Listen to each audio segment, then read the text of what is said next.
स्वागत है आपका अभी क्लासेस डाउट्स में। और आपका सवाल है कि यह फूस की राख ना थी, उसकी अभिलाषाओं की राख थी। संदर्भ सहित विवेचना कीजिए। यह जो क्वेश्चन है ये 12th हिंदी अंतराल का क्वेश्चन आंसर है चैप्टर 1 के लिए। और चैप्टर 1 का नाम है सूरदास की झोपड़ी।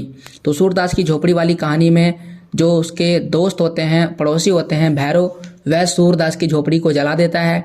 सूरदास की झोपड़ी जला देता है। सूरदास बिल्कुल अंधा एक भिखारी है और वो राख के सामने खड़ा है। चूंकि पूरी तरह से घर जल चुका है और जलने के बाद केवल और केवल राख बचा है, तो वही फूस है। फूस का घर बनाया था। चूंकि गरीब था तो गरीब क्या होता है, मान लेते हैं नारा वगैरह पुआल वगैरह होता है, उसी प्रकार से एक फूस होता है। तो फूस की क्या क्या था, वह घर बनाया था। तो फूस जब जल गया बचा क्या, फूस की राख। तो वही यहाँ पर सवाल लिखा गया कि वो जो फूस की राख नहीं है बल्कि अभिलाषाओं की राख थी। क्यों, ऐसा क्यों लिखा गया? तो आइए सवाल का जवाब लिखेंगे कि जो सूरदास है, सूरदास एक अंधा भिखारी था। उसकी संपत्ति में क्या था, उसकी संपत्ति, उनके पास कुछ, भिखारी के पास कुछ नहीं था, लेकिन वो गांव में रहता था तो उसके पास एक छोटा सा झोपड़ी था, जमीन का छोटा सा टुकड़ा था उसके पास, और जीवन भर के जमा की गई उसके पास पूंजी थी। और ये पूंजी कितना थी, याद रखिएगा, 500 चांदी के सिक्के थे, चांदी के सिक्के। तो 500 थे कुल मिलाकर के, जिसको उसने एक पोटली में रखा था। पोटली समझ लीजिए एक बटुआ था, उसमें ही रखा था। यही सब उसके जीवन का आधार था। जमीन उसके किसी काम का नहीं था। जमीन में क्या करेगा अंधा, वो खेती भी नहीं कर पाता था, तो जमीन का टुकड़ा इसके लिए बेकार है।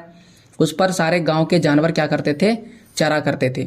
झोपड़ी जल गई। झोपड़ी की अगर बात की जाए तो दूसरा जो संपत्ति उसके पास है झोपड़ी है। झोपड़ी तो जल गई, लेकिन उसको इतना आत्मविश्वास था कि वह झोपड़ी को दोबारा बना सकता है, वो बनाई जा सकती है।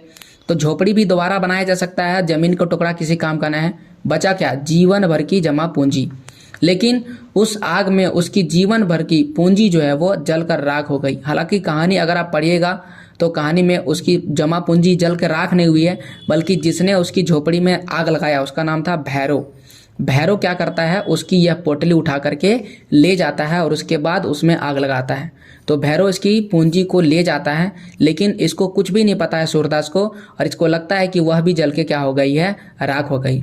उसे दोबारा इतना जल्दी जमा कर पाना संभव नहीं है, क्योंकि यहाँ पर देख सकते हैं उसकी जीवन भर की कमाई है, और जीवन भर की कमाई को फिर से दोबारा जमा नहीं किया जा सकता है।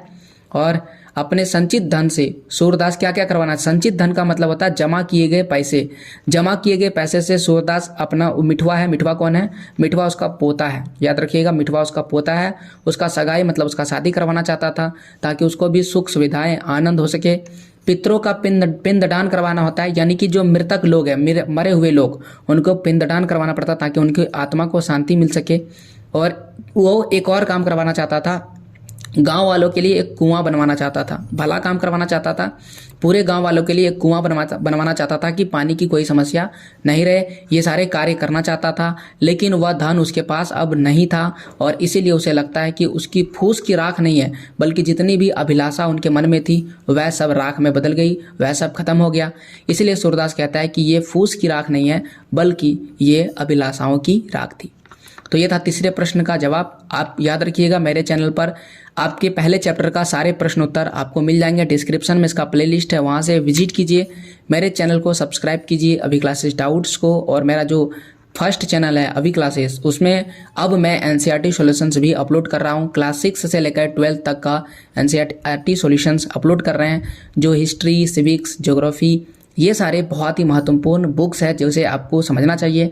अगर आप इन बुक्स को समझना चाहते हैं तो सब्सक्राइब कीजिए अभी क्लासेस को, और इस चैनल को सब्सक्राइब कीजिए अभी क्लासेस डाउट्स को। पूरा वीडियो देखने के लिए थैंक यू।